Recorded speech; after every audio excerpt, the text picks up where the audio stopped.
Boa noite, seja bem-vindo ao Jornal Regional. A partir de hoje, as idas aos hospitais estão mais caras. O valor das taxas foi atualizado ao valor referente à inflação do ano passado. As taxas sofrem, assim, um aumento de 2,8%.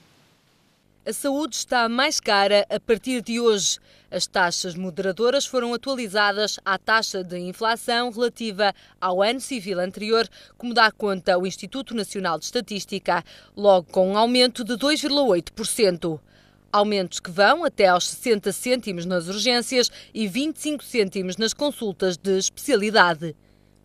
Contas feitas, a partir de agora, uma urgência polivalente custa 20,60 €. A este valor podem ainda acrescer taxas moderadoras de meios complementares de diagnóstico que têm um teto máximo de 50 €.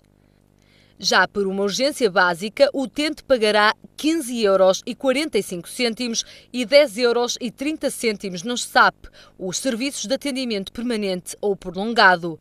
As consultas de medicina geral e familiar escapam à atualização dos preços, assim como as que tenham por âmbito cuidados primários, uma medida que já estava inscrita no Orçamento de Estado para este ano. Cada vez mais a saúde é um tema em cima da mesa. O FMI diz que é possível cobrar mais pelas taxas. Muitos são os que defendem que as taxas já excluem uma boa parte da população dos cuidados médicos. Também na agenda do Governo, duas questões se colocam no curto prazo: a continuidade dos subsistemas de saúde, como a ADSE, e o corte efetivo na saúde, com a refundação do Estado, que tem que resultar num corte global da despesa de 4.000 milhões de euros. O Concelho de Matosinhos vai ter um novo espaço de apoio temporário às vítimas de violência doméstica. Este é o segundo espaço que Matosinhos, juntamente com a Cruz Vermelha Portuguesa, cria e junta-se assim à Casa-Abrigo Recomeçar e ao Centro de Atendimento Primeiro Passo. Ao Centro de Apoio chegam cada vez mais pedidos de ajuda que mostram que entre os idosos os números da violência doméstica estão a aumentar. Os números não deixam dúvidas. Cada vez mais mulheres são vítimas de violência doméstica. Só no mês e meio chegaram à PSP e à GNR 800 casos que foram registados durante 15 de novembro e 31 de dezembro em Lisboa e Porto. Durante o tempo em que decorria a fase experimental de um novo método para avaliar o perigo das vítimas de violência doméstica. E é com o intuito de apoio à vítima que a autarquia de Matosinhos assinou um protocolo de cedência de um novo espaço de apoio temporário. A importância é continuar a combater aquele que é um dos últimos crimes mais resistentes à diminuição da violência que vemos constatando através do Fórum Europeu de Segurança Urbana. E este é um crime particularmente complicado de combater, porque é um crime que se passa no interior das casas de cada um. E, portanto, ao tornarmos mais visível, damos mais conforto às pessoas que são vítimas da violência doméstica para resistirem e para poderem denunciar os maus tratos que são vítimas. Aliás, a notícia do crescimento deste crime resulta em boa parte do facto de as vítimas se sentirem mais confortáveis junto da comunidade para denunciar essa situação. Portanto, esta casa vai ajudar também a que a Cruz Vermelha consiga auxiliar aquilo que vem fazendo há uma década, que são as mulheres que são objetos de vítima de violência doméstica. A importância é vital. Há muito tempo que neste combate contra a violência doméstica vimos sentindo que o primeiro passo, que é as vítimas saírem de casa, fugirem do agressor, é um passo muito difícil e muito dificultado pelo facto de não terem locais de acolhimento temporário onde estar e onde decidir com calma e em paz aquilo que querem fazer a seguir. E esta casa tem esse objetivo. Em Matosinhos já existe a Casa-Abrigo Recomeçar e o Centro de Atendimento Primeiro Passo, ao qual se vai agora juntar um novo espaço, uma habitação cedida pela Matosinhos Habitat, onde a vítima vai ter a possibilidade de decisão sobre novos caminhos e também onde lhe vai ser facultado todo o apoio necessário no período de 72 horas. Depois, ou são encaminhadas para um abrigo ou escolhem o local para onde vão. E os pedidos de apoio que chegam ao centro de atendimento são muitos e dão a conhecer uma nova realidade. Tem aumentado o número porque nós temos também um centro de atendimento, onde temos um jurista, um psicólogo e um assistente social, e o número de atendimentos tem vindo a aumentar, até bastante, mas há áreas específicas onde tem aumentado, que é na área da terceira idade, é uma área específica onde tem aumentado a questão da violência, isso um bocado produto da crise económica que as pessoas estão a viver. E se a nível nacional os números são claros em termos locais, não existem dados concretos sobre os números de vítimas de violência doméstica em Matosinhos. Os números que nós temos não são diferentes dos números que existem no resto do país.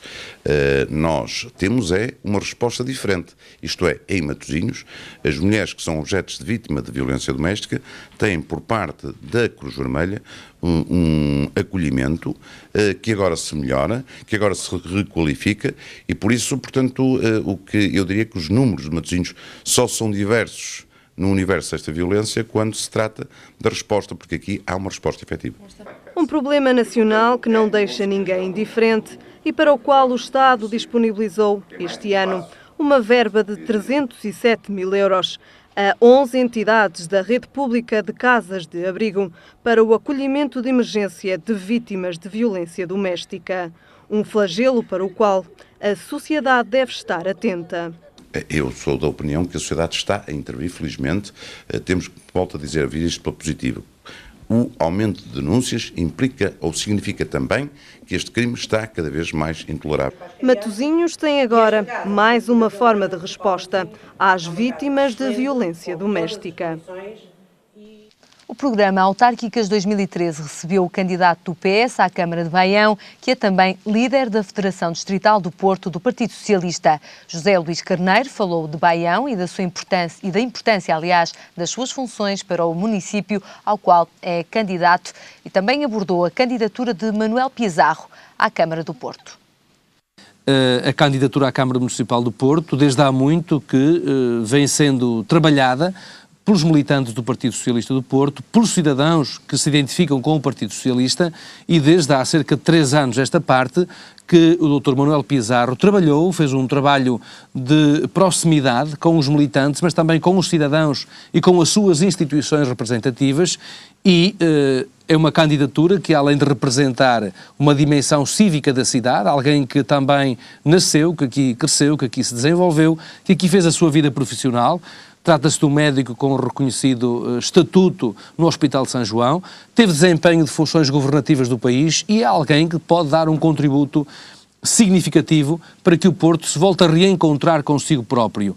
E, portanto, eu julgo que estavam todas as condições preenchidas para termos uma boa candidatura, uma candidatura de renovação, simultaneamente uma candidatura em sintonia com aquilo que é o pensamento do Partido Socialista do Porto e, por outro lado, uma candidatura aberta aos cidadãos da cidade que não se conformam com um rumo de esvaziamento progressivo do Porto no quadro da área metropolitana e também não se resignam e não aceitam uma candidatura exterior ao município do Porto, até uma candidatura que durante este tempo todo tudo fez para amesquinhar a cidade do Porto. O município de Baião não é um município de grande dimensão, também não é um município de pequena dimensão, no quadro de todos os municípios está classificado como um município de média dimensão. Mas o facto de ser Presidente de Câmara do município de média dimensão e liderar simultaneamente o Partido Socialista em todo o Distrito do Porto permite-me ter uma voz de isenção e de imparcialidade na defesa deste conjunto metropolitano e no conjunto da nossa região. Porque, caso contrário, se fosse Presidente de um grande município, naturalmente que os grandes municípios competem entre si. Faz lembrar um pouco a voz de Portugal no quadro da União Europeia. O facto do Presidente da União Europeia, da Comissão, ser um português, leva a que ele tenha a possibilidade de assumir um poder funcional, tal qual acontece hoje com o Presidente do município como Baião. Porquê? Porque nós não estamos em disputa com os grandes municípios da área metropolitana. E o facto de não estarmos em disputa com nenhum dos municípios da área metropolitana confere ao Presidente da Câmara de Baião e, simultaneamente, Presidente da Federação Distrital, uma voz de interlocutor isenta, imparcial, que coloca em cima da mesa e, acima de tudo, o interesse da região e o interesse do nosso distrito. Seguimos com a atualidade regional. O distrito do Porto foi um dos mais afetados pelo mau tempo que atingiu Portugal continental este fim de semana. Entre as 8 horas de sexta-feira e a meia-noite de sábado, a Autoridade Nacional de Proteção Civil registou mais de 300 ocorrências e mais de 500 pedidos de ajuda. Os distritos mais afetados, a par do Porto, foram Braga, Lisboa e Viseu. O vento chegou a atingir 140 km/h, provocando com as chuvas fortes a queda de árvores, deslizamento de terras, inundações e a queda de pequenas estruturas. Também no distrito do Porto, a produção agrícola foi afetada e várias estufas cederam às rajadas do vento na Póvoa de Varzim, Vila do Conde e Esposende. Os prejuízos do último fim de semana ainda não estão totalmente contabilizados, mas a previsão aponta para milhares de euros.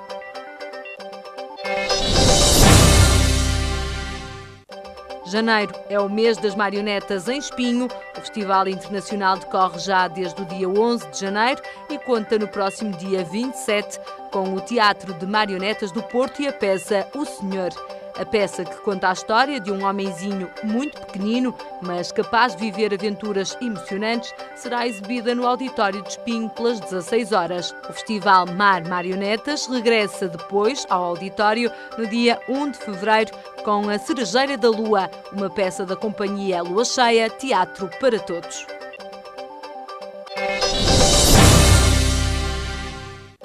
Nem o mau tempo impediu que a tradição se cumprisse por mais um ano em Santa Maria da Feira. Ontem, a festa das fogaceiras teve um cortejo nada habitual. As meninas de branco, que habitualmente fazem o percurso a pé, tiveram de fazê-lo de autocarro devido à chuva e ao vento. E assim se entregou uma fogaça a São Sebastião e se cumpriu a promessa centenária de, por cada ano, a salvo da peste negra, no dia 20 de janeiro ser oferecida ao mártir uma fogaça que tradicionalmente é transportada à cabeça das crianças e jovens. O dia é também aproveitado por muitos curiosos para uma visita a terras de Santa Maria para degustar o típico pão doce.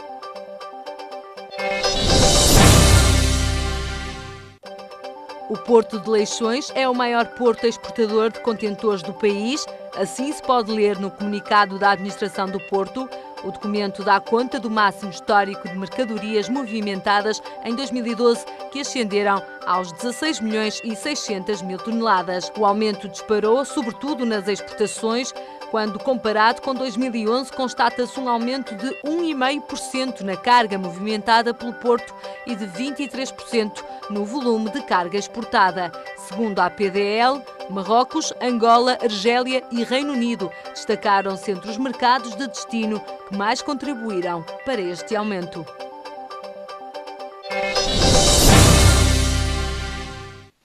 A Praça de Lisboa está renovada e é neste momento um novo local comercial e de lazer da cidade do Porto. Convido a uma visita pela estrutura ondulante da praça.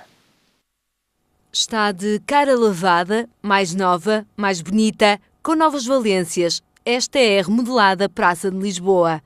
As obras arrancaram com a primeira fase em 2010 e estão agora concluídas. Na conhecida Praça de Lisboa aparece agora uma rua comercial que une, por via pedonal, a Livraria Lelo aos Clérigos. No seu miolo, a praça até ganha um novo nome. Será conhecida como o Passeio dos Clérigos. Ao todo, um investimento de 6 milhões de euros para transformar a praça que estava degradada e que agora foi reconvertida numa área com 3.600 metros quadrados que vai receber 10 lojas comerciais. Das 10 lojas fazem parte o X-Restaurante e um café. As restantes 8 serão destinadas a artigos de moda e de lazer. Para além das lojas, a superfície da praça, com uma forma ondulada, vai convidar portuenses e turistas a um tempo de descanso e contemplação. Nos dias que correm, não é fácil encontrar um olival na cidade como aquele que foi aqui erguido. É um traço da tradição e do passado da própria praça, que dizem foi outrora um olival que o arquiteto Pedro Balonas, autor do projeto, quis preservar. São 50 as oliveiras que vão fazer sombra nos dias de maior calor no Porto e dar cor verde a todo o betão que se levantou para a reabilitação da zona. A obra tinha data de conclusão prevista para 2011, mas tal não foi possível. Foi mesmo 2012 o ano em que a praça renasceu para a cidade. Um novo espaço para o comércio de rua, para o lazer, para o encontro. Uma esplanada para os clérigos e para as galerias, um espaço já obrigatório para alguns e certamente mais um símbolo para a cidade do Porto. Seguimos com o habitual comentário neste jornal regional, às segundas a cargo de João Ribeirinho Soares. Olá, João. Olá, Delfina. Seja bem-vindo ao Jornal Regional. O nosso primeiro tema leva-nos exatamente aqui para a Invicta. Numa entrevista à agência Lusa, Rui Moreira diz estar a avaliar a sua candidatura à autarquia do Porto e diz também que só entra na corrida se tiver a convicção de que vai ganhar. Será um bom candidato, Rui Moreira, à autarquia do Porto? Eu, pessoalmente, considero o Dr. Rui Moreira um excelente candidato à Câmara Municipal do Porto. Ponto número 1. Ponto número 2, é fundamental e é muito bom que esta notícia tenha vindo a público de haver mais um candidato, ou um possível candidato, na corrida autárquica à Câmara do Porto. E isto porque, analisando os candidatos que já estão na corrida, portanto, temos Manuel Pizarro, que foi a primeira pessoa a apresentar formalmente a sua candidatura pelo Partido Socialista, mas que nós já saberíamos que possivelmente seria naturalmente o candidato apresentado pelo PS. Tínhamos o candidato autoproposto pelo PSD, que foi o Dr. Luís Filipe Menezes, que apesar de toda a gente saber que já está com estas intenções, talvez há mais de 10 anos, só agora é que apresentou formalmente a sua candidatura. E depois temos também, ainda não foi apresentado formalmente, mas já se sabe que vai acontecer, Pedro Carvalho, por parte da CDU, também deverá avançar.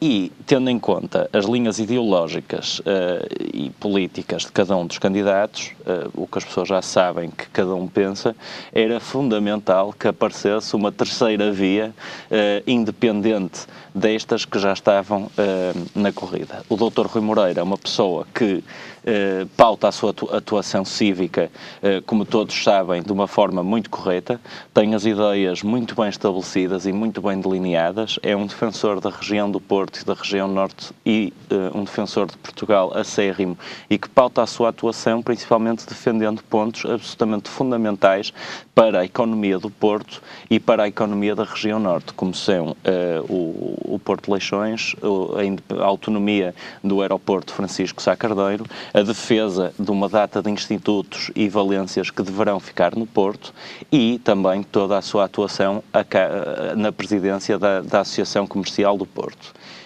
Isto é muito importante. O segundo ponto, que também é bastante importante, é o facto do Dr. Rui Moreira ser uma pessoa que também tem pautado a sua atuação, e as pessoas reconhecem-lhe isso, por falar verdade aos portugueses. E, além de falar a verdade, falar simples aos portugueses. Nós temos vindo a ver, e eu tive a possibilidade de ver na televisão a apresentação da candidatura do Dr. Menezes à Câmara do Porto, e se uma pessoa ouvir o rol de propostas, e foram facilmente mais de 40 propostas ou 50 que o Dr. Menezes apresentou, vemos que é preciso haver é fundamental haver uma terceira via. Isto porque nós vemos propostas absolutamente incríveis de serem apresentadas, como é o caso, e eu vou dar aqui um exemplo, da transformação da VCI ou da circunvalação em duas alamedas da cidade. E eu já nem vou falar na questão da fusão dos concelhos Porto e Gaia ou de outras tantas propostas. Centro-me na questão da alameda, da VCI e da circunvalação. Ora bem, isto aqui é falar mentira é mentir aos eleitores. E é mentir aos eleitores porque não está dependente da Câmara Municipal, isto já para não falar no montante astronómico que é a questão do investimento que se tem que concretizar, a par, por exemplo, de outros investimentos megalómanos, como é a questão das pontes e dos túneis subaquáticos que o Dr. Menezes quer fazer e que falou que uma ponte pedonal apenas custava 6 milhões de euros. Teve o descaramento de dizer às pessoas que uma ponte pedonal apenas custa 6 milhões de euros. Pronto, é um pequeno à parte. Esta questão das alamedas não está dependente do facto do Dr. Menezes ser Presidente de Câmara, nem está sequer dependente da Câmara Municipal do Porto. A VCI pertence às Estradas de Portugal. Logo, não está dependente da Câmara fazer lá uma obra, já não falando no custo que orçado para aquilo. Mas, a circunvalação passa por 3 ou 4 concelhos, portanto também não depende única e exclusivamente do Porto. Isto para dizer o quê? É preciso falar a verdade aos portugueses. E os portuenses sabem muito bem distinguir isso, e além de saberem muito bem distinguir isso, sabem muito bem o trabalho que deu estes últimos 11 anos, a forma como este Executivo Camarário encontrou a Câmara e o trabalho árduo que teve de fazer para colocar hoje a Câmara Municipal do Porto num lugar em que é apetecível ser tomada de assalto por ideias despesistas e megalómanas absolutamente nefastas ao desenvolvimento da cidade. E, na sua opinião, Rui Moreira tem condições para ganhar a autarquia do Porto contra Manuel Pizarro e Luís Filipe Menezes? Ora bem, com tudo isto que eu estou a dizer agora... Ele está a avaliar, está na fase de avaliação. Acha que ele devia tomar o passo? Acha que ele pode estar convicto que pode ganhar? Eu acho que sim, e com tudo isto que eu estou a dizer aqui, eu acredito piamente que o povo do Porto, que a população portuense está consciente do trabalho que se fez, da dificuldade que foi fazer esse mesmo trabalho e reconhecem créditos à atual gestão da Câmara Municipal. Reconhecem esses mesmos créditos e, como tal, estou confiante que os eleitores necessitavam de ter essa mesma terceira via, e estou confiante que essa mesma terceira via poderá, atenção, uma terceira via às candidaturas que já estão no terreno. Estou confiante que esta possível candidatura tem todas as condições para ganhar a Câmara Municipal do Porto. O CDS, caso Rui Moreira decida avançar, vai dar apoio a esta candidatura? É assim, eu enquanto militante e dirigente do CDS não lhe posso dizer isso porque não depende de mim. O CDS já... Mas na sua opinião? Na minha opinião, eu considero que o CDS deveria apoiar esta possível candidatura. Agora, o CDS já tomou a sua posição no que toca à coligação com o Dr. Menezes, disse não à coligação com o Dr. Menezes porque achava que era um romper com um trabalho bem feito ao longo de 11 anos e um trabalho que deve continuar por mais uns anos. É a forma como o CDS acha que deve ser governada a cidade do Porto e, obviamente, que tendo tomado esta decisão com base nos princípios que tomou esta decisão, eu acredito que o CDS, apesar do Dr. Rui Moreira ter dito que se trata de uma candidatura independente dos partidos e que quer contar com apoios do PS ao CDS, ou do Bloco de Esquerda ao CDS, como ele próprio disse, e eu espero muito bem que assim conte, porque a política não está fechada apenas a apoios de um partido, não é? Nós estamos a falar em ideias que devem mobilizar a população de uma cidade, e eu acredito e acho muito bem que o CDS poderá apoiar esta candidatura, apesar de estarmos a falar de uma candidatura que se quer independente e encabeçada por uma pessoa independente. E eu não vejo mal nenhum nisso.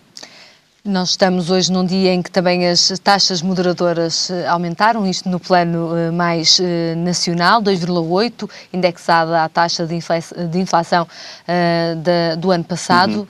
Uma pequena reação, João. Este aumento pode ser significativo de alguma forma para as famílias? Sempre, qualquer aumento é sempre significativo, porque as pessoas que pagam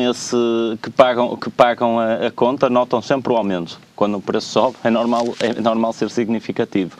Agora, se era expectável, eu acho, neste momento, a forma que as coisas estão a correr é sempre expectável.